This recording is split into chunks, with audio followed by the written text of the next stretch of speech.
নমস্কার, সুন্দরবন ডায়েরির আরো একটি নূতন পর্বে সবাইকে স্বাগত। সকালবেলা উঠে আমি আজকে একটু ওই মাথার দিকে জল দিচ্ছিলাম। জল দিতে বলি না বাড়ির দিকে যাই, তার আগে সুস্মিতা কি করে দেখ আমার আর মাথা টাতা কালো কুদ্দেশ বলে না, সাদা চুল ভরি গিয়ে আমি দিতে হবে না দিন বয়স হয়ে গেছে, তাহলে শুনবে কেন।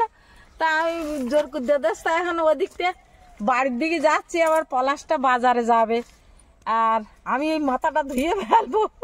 এমনি আজকে খুব আনন্দ হচ্ছে, আমাদের নিজেদের দর্শকরা আসবে তো, তো আনন্দ হচ্ছে। কথার দিকে তাকাচ্ছি কখন আসবে, দেখা হবে, আনন্দ হবে, কথা গল্প অনেক কিছু হবে।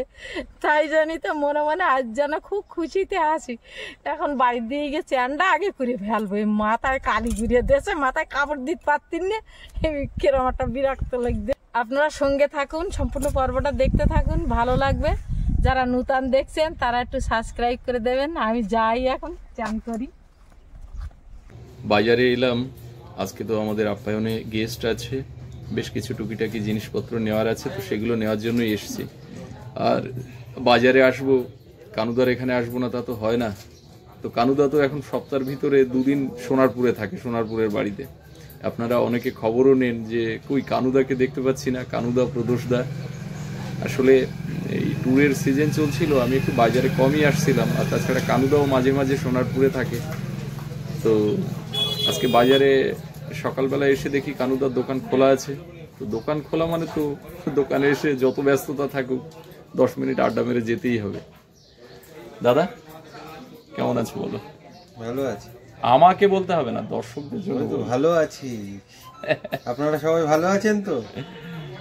তো এখন 10টা বাজে, বাজার একটু শুনশান, গ্রামের বাজার যেটা হয়।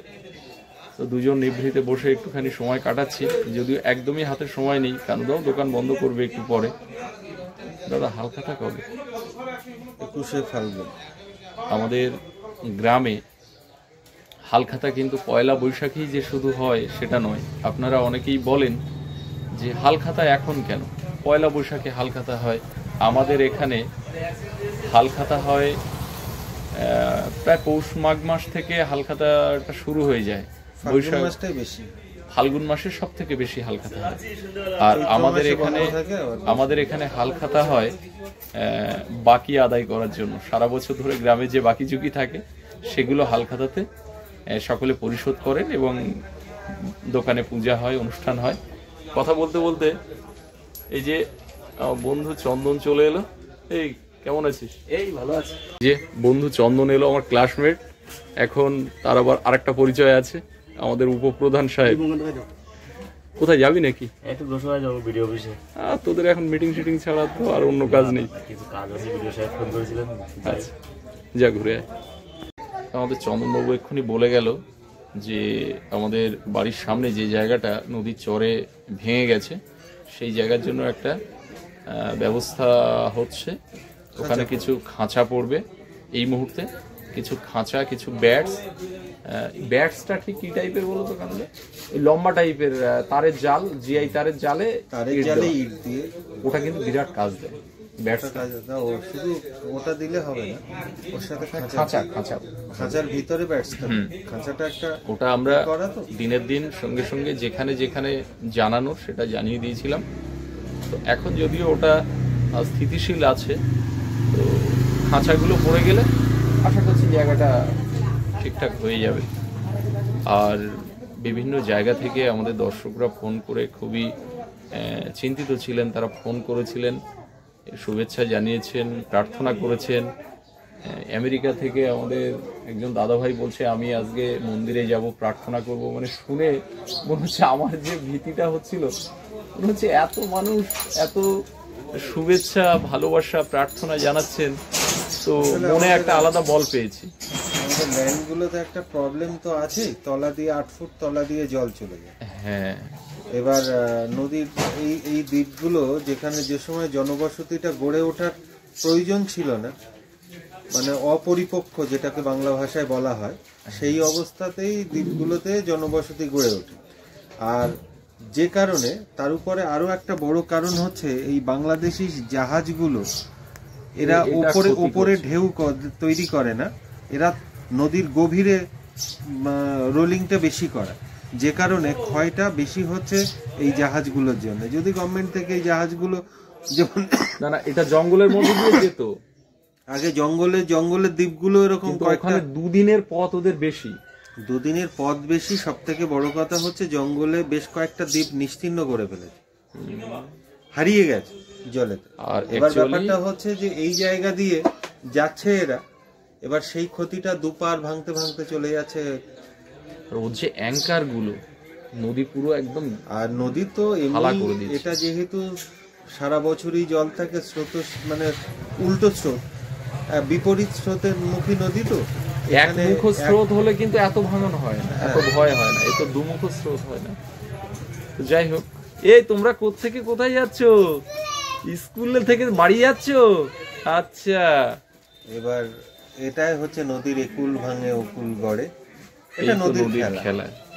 আর সেই জায়গা থেকে ভাঙনের যেদিনে ওই ভাঙছিল সেদিন ওখানে দাঁড়িয়ে ভূপেন হাজারিকার ওই গানটা মনে হচ্ছিল, বিস্তীর্ণ দুপারে মানুষের হাহাকার শুনে নিঃশব্দে নীরবে, ও গঙ্গা ও গোমর তুমি বইছ কেন? অথচ এই গোমরের জলেই মরে যেতে চাই, গোমরের জলে আমি জন্মেছি, যেন গোমরের জলে মরে যাই। যাই হোক, যা হবে সকলের যা হবে, আমার তাই হবে।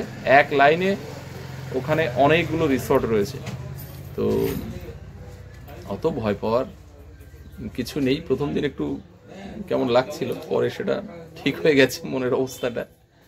স্ল্যাব একেবারে ভেঙে পড়ে, ধাপে ধাপে আস্তে আস্তে নেমেছে। সন্ধ্যাবেলা আজকে আপনারা আসুন, বেশ একটা গান গল্পের আড্ডা হবে, পারবে না? যে আসলে কানুদার একটা সমস্যা হয়েছে, নতুন গাড়ি কিনেছেন ভদ্রলোক, স্কুটি কিনে ড্রাইভিংটাও নতুন, প্র্যাকটিস চলছে।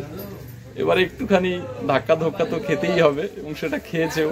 এবার আমি তো এসে বুঝতে পারিনি, আমি এসে জাস্ট এইভাবে যেমন ধরি সেরকম ধরেছি, আর একদম পুরো কুকিয়ে উঠেছে। কি খুব লেগেছে? প্রচন্ড লেগেছে। লেগেছে বলতে পুরো পা, হাত, মুখ, কয়েকটা জায়গায়। এখন আপাতত 3 দিন আগে, এখন অনেকটা কিওর, তো সেই জায়গাতে তবে ব্যথাটা প্রচুর আছে। একটু ওষুধ তো খাওয়া চলছে। হ্যাঁ ওষুধ, হ্যাঁ এখন অ্যান্টিবায়োটিক চলছে। হবে না, চলে মালপত্র নিয়ে। সকালবেলা উঠেই ও বাজারের দিকে গেছিল, সব জিনিসপত্র সংসারের যা কিছু রুমের ওদিকে দরকার সব নিয়েই ফিরছে। আচ্ছা, এতে হারপিক তুমি তো সাবান আনতে বলেছিলে, আমি সাবান কিন্তু নিয়ে এসেছি এক প্যাকেট। আনতে কই বলেছিলাম, বলিনি তো। আছে, থাক, অসুবিধা নেই, আমি জলটাও মাথায় দিয়ে আসি। যাও, এতে ঘরের দিকে ওখানে রাখো। হারপিকটা নিয়ে যাবো মাথায়। শ্যাম্পু নিয়ে আসছো তো? হ্যাঁ ঠিক আছে, নিয়ে যাও। ঠিক আছে, সাবান যখন আছে আমি আর সাবান নিয়ে যাচ্ছি না। না না, ওইগুলো নিয়ে যাও। আমি ঘরের দিকে আস্তে আস্তে সব এই একটু ঝাড়ঝুট দিয়ে পরিষ্কার করে বের করছিলাম। বাজারে এনেছে দেখতে পাচ্ছি। একটু সকাল সকালে চান দান করে শুয়েছিলাম, তারপরে উঠে এই ফল কেটে নিয়ে বসছি। মুসুম্বি এক একদিন এক এক রকম, মা ওই হাটে যায়, বেশ মনে করে করে নিয়ে আসে, এক এক হাটে এক এক রকম করে। আর এটা সে আগের ছিল, সেটা কেটেছি। আর আগের দিন হাটের থেকে আবার নিয়ে এসছে আপেল, তারপর বেদানা, এই সমস্ত। তো এই ফলটা তো আমার অতটা প্রিয় না, কিন্তু এখন প্রয়োজনে খেতে হচ্ছে। কেটে নিয়ে বসছি বটে, এখন মনে হচ্ছে যেন উদ্ধার করা দায়, এরকম একটা ব্যাপার। আর আমার ওই জুসার মেশিন আছে, আমার একজন দাদাভাই পাঠিয়েছিলেন, আপনারা দেখেছিলেন। তো ওতে করে করলে বেশ ঢকঢক করে খাওয়া যায়, কিন্তু তার থেকে এইভাবে তাড়িয়ে তাড়িয়ে একটা খাওয়ার ব্যাপার, ওগুলো বাচ্চাদের ক্ষেত্রে তখন লাগবে। তো এই মৌসুম্বি বেশ ভালো মিষ্টি লেগেছে, বসে বসে খাই, তারপরে দেখছি কিসে কি করা যায়। আমি এখান থেকে খাচ্ছি, আর মিটি ওদিক থেকে দেখতে পাচ্ছি ছটফট করছে। যখনই খাই ওকে তো আবার একটু দিয়ে, না খেলে হয় না, ওকে একটু দিতে হবে। কেন নাও না,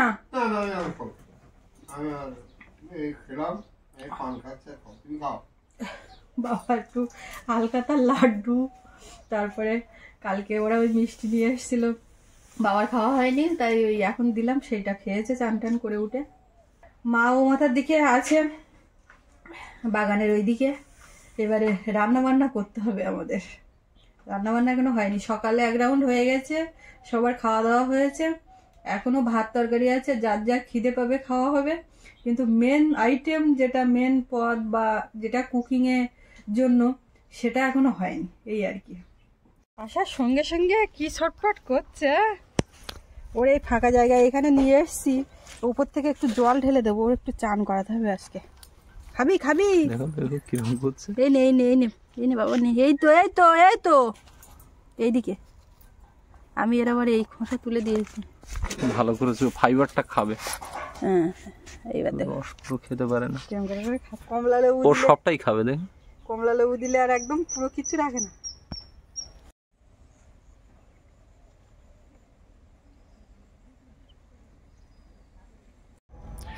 বিকাল হয়েছে আর এদিকে নদীতে লাক্সারি বোটগুলো ঘুরছে। আমাদের যারা গেস্ট তারাও ঘাটে চলে এসছে। আমি এখন ঘাটের দিকে যাচ্ছি। আর আজ তো আমাদের গেস্ট আছে আপ্যায়নে প্রায় 20 জন মতো, তো তারাও আমাদের যে বোটে আসছেন সেই বোট ঘাটের দিকে চলে এসছে। আর আমি এখন ঘাটের দিকে যাচ্ছি ওনাদেরকে রিসিভ করতে।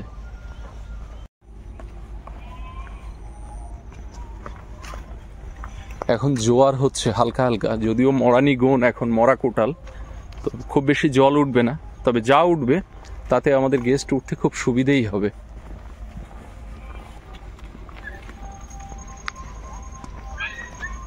ওই যে বোট দেখা যাচ্ছে, ওই যে বোট দেখা যাচ্ছে, ওই বোটেই আছে আমাদের গেস্ট। নদীর জল এখন আমাদের ঘাটের খুব কাছে।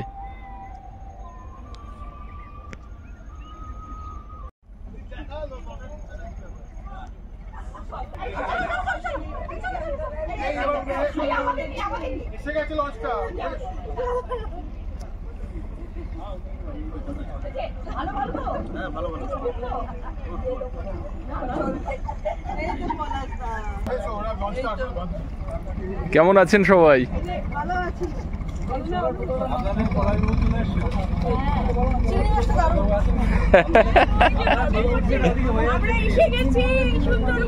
ওয়েলকাম ওয়েলকাম, সাবধানে। তুমি ওপরটা দেখাও, আমি নিয়ে যাচ্ছি সব।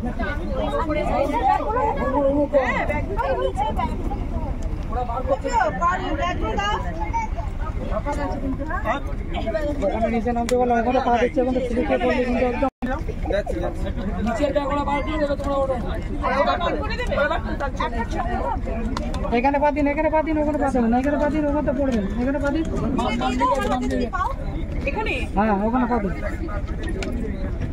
তোমার লম্বা লম্বা পা উঠে যাচ্ছে, ওখানে পা দেবেন না, এখানে পা দিন, এখানে নামুন না, ফুললি ওখানে নামুন, মনে থাকে না।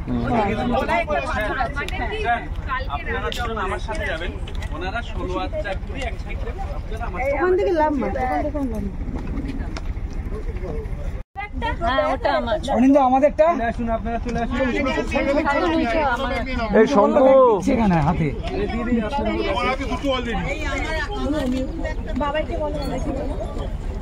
বাবাই দাঁড়া, তুই অনিন্দ আঙ্কেলের সাথে নামবি।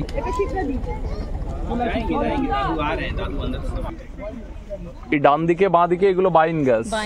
হ্যাঁ। বাইন গাছ আছে, হ্যাঁ। সুন্দরী গাছ দেখিও আমাকে। সুন্দরী গাছ, হ্যাঁ সুন্দরী বড়াল। আমি নিয়ে যেতে পারি এদিকে এসকর্ট করতে পারি।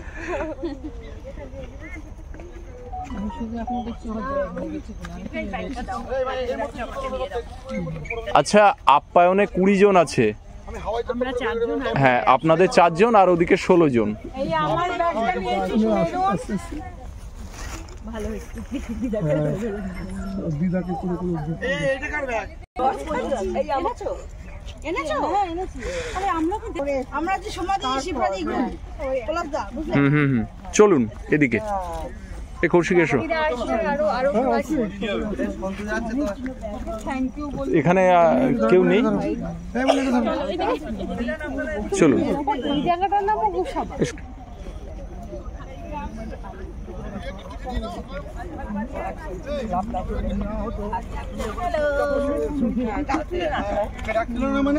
আমি তো পরে পরে বলছি বলতেছে না ডাকিস না তুই হুজু গেল। আজকে আপ্যায়নের যারা গেস্ট আছেন তাদেরকে নিয়ে এখন আপ্যায়নের দিকে যাচ্ছি। আর বোটে আরও কিছু লোক ছিলেন, তারা কৌশিকের ওখানে যাবেন। আর আমার এখানে আছে 20 জন। তো ওনাদেরকে নিয়ে এখন রুমের দিকে যাব। সোজা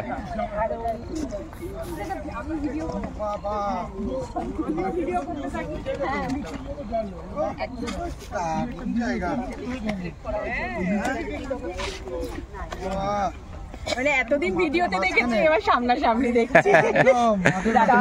চলুন। না না না, ওগুলো ওই কান্ট্রি চিকেন, দেশি। হ্যাঁ, এগুলো তো ওদের পোষা, এখান থেকেই ছাড়ে। ওগুলো আমাদেরই।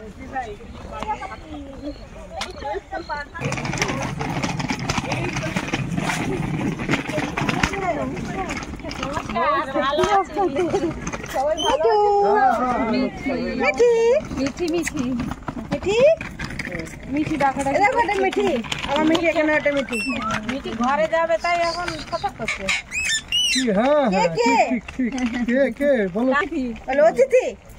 এই যে এবার সামনাসামনি দেখলাম। কেমন আছো? ভালো আছি মাসিমা।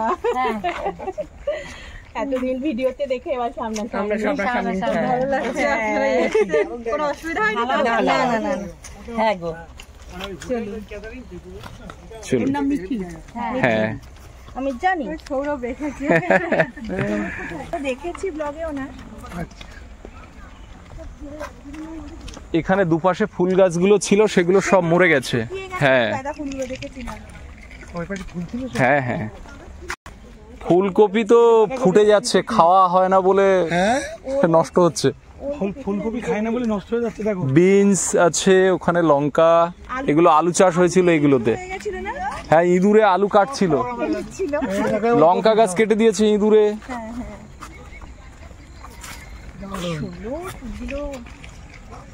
এই যে ফুল,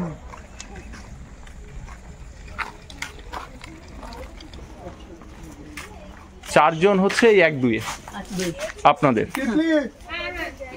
1-2, আর 16 জন হচ্ছে ওখান থেকে ও মাথা পর্যন্ত। 3, 4, 5, 6, 7। হ্যাঁ,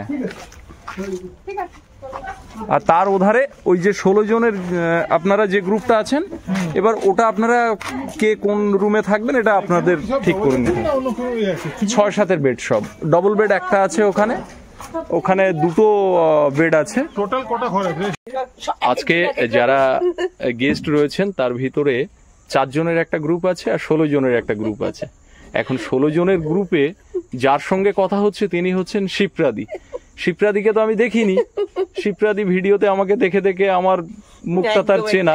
এবার আমি এত মানুষের মধ্যে শিপ্রাদিকে খুঁজছি। এবার শিপ্রাদি এইমাত্র বললেন, পলাশ তোমার সঙ্গে কিন্তু আমার কথা হতো, আমি শিপ্রাদি। সেই মানুষটা যে নাকি রাত 10টা হলো, 10:30 এই গ্রুপে একটা কথা হলো, এইটা পলাশকে একটু জিজ্ঞাসা স্বাভাবিক, কোথাও গেলে এতজনের একটা তো প্রত্যেকের এক একটা বক্তব্য থাকে। আর না না ঠিক আছে, পলাশের সাথে কথা বলে এত আতিথ্যতাপূর্ণ ছেলে, ও কোনো বিরক্ত আমি কখনো পাইনি। ঠিক অ্যাটেন্ড করেও আমাকে কথা বলছে। এক্ষুনি একটা খবর জেনে ভীষণ ভালো লাগলো, আপনাদেরই টিমে রাজেশ বাবু, ওনার ছেলে উচ্চ মাধ্যমিকে 10th পজিশনে, বরানগর আইএসআই তে পড়াশোনা করছে। একদম আস্তে আস্তে লঞ্চের মধ্যে ক্লাস করতে করতে এসেছে। আচ্ছা, অঙ্ক করতে করতে এসে ক্লাসে অত্যন্ত ব্রিলিয়ান্ট ছেলে। ও একদম স্কলার। আমি এটা জানতে পারতাম না। ওনার সঙ্গে কে একজন ফোনে কথা বললো, তিনি আমার সঙ্গে কথা বললেন এবং তিনি আমাকে বললেন, আপনি জানেন আপনার ওখানে যে রাজেশ বাবু গেছে, আমার কলিগ, তার ছেলেকে চেনেন, সে একটা রত্ন। তারপরে উনি আমাকে বললেন যে উচ্চ মাধ্যমিকে 10ম স্থান পেয়েছে ওনার ছেলে। তো এটা শুনে ভীষণ ভীষণ ভালো লাগলো। সত্যি তাই, একদম গর্ব করার মতো। একদম একদম। তো এতক্ষণ ওদিকে ছিলাম, একটা বিষয় আপনাদেরকে বলবো বলে সকাল থেকে ভেবে রেখেছি কিন্তু বলা হয়নি। অনেকে হোয়াটসঅ্যাপে প্রচুর কমেন্ট করেছেন, অনেকে ফোন করেছেন। গতকাল ভিডিওতে কমেন্ট করা যায়নি। আসলে কখনো কখনো ইউটিউব থেকে কমেন্ট সেকশনটা অফ রাখে, সেটা আমরা যদি আবার ম্যানুয়ালি অন করি সেক্ষেত্রে প্রবলেম হয়, চ্যানেলের উপরে তার বাজে প্রভাব পড়ে। জানি না কোন কারণে এগুলো হয়, তো হয়তো ইউটিউবের কোনো গাইডলাইনের মধ্যে পড়েছে কোনো একটা শব্দ যেটাতে কমেন্ট সেকশনটা অফ করা হয়েছে। তো এটাতে আমাদের কোনো হাত ছিল না, ইচ্ছাকৃতভাবে কমেন্ট বক্স কখনোই অফ করা হয় না, তো এটা ইউটিউব থেকেই করেছিল। আশা করি আপনাদের জিজ্ঞাসাটা উত্তর পেয়ে গেছেন। তো এই হচ্ছে ব্যাপার। আর সকলে এখন রুমের দিকে আছেন, কেউ জল ঘরে, কেউ ডাইনিংয়ে। তো সকলের সঙ্গে এতক্ষণ ছিলাম, এখন আবার কেউ কেউ নদী রাস্তার উপর দিয়ে পায়চারি করছেন। একটু পরে আমাদের ডাইনিংয়ে যে সান্ধ্যকালীন অনুষ্ঠান, ঝুমুর গান, আদিবাসী নৃত্য, তো সেই অনুষ্ঠানটা শুরু হবে। তারপরে গান, গল্প, আড্ডা হবে, কারণ ফোনে অনেকদিন ধরেই ওনারা বলছেন গিয়ে কিন্তু গানের আড্ডা হবে, গানের লড়াই হবে, তো সেগুলোও হবে। তো যাই হোক, আজকে ভিডিওটা দীর্ঘায়িত করছি না, পর্বটা এখানে শেষ করব। আর তারপরে যা যা হচ্ছে গল্প, গুজব, আড্ডা চেষ্টা করব টুকরো টুকরো কিছু মুহূর্ত ধরে রাখার। তো সকলে ভালো থাকুন, সুস্থ থাকুন, আগামীকাল আবার দেখা হবে। আর এতক্ষণ সাথে থাকার জন্য সকলকে অনেক অনেক ধন্যবাদ।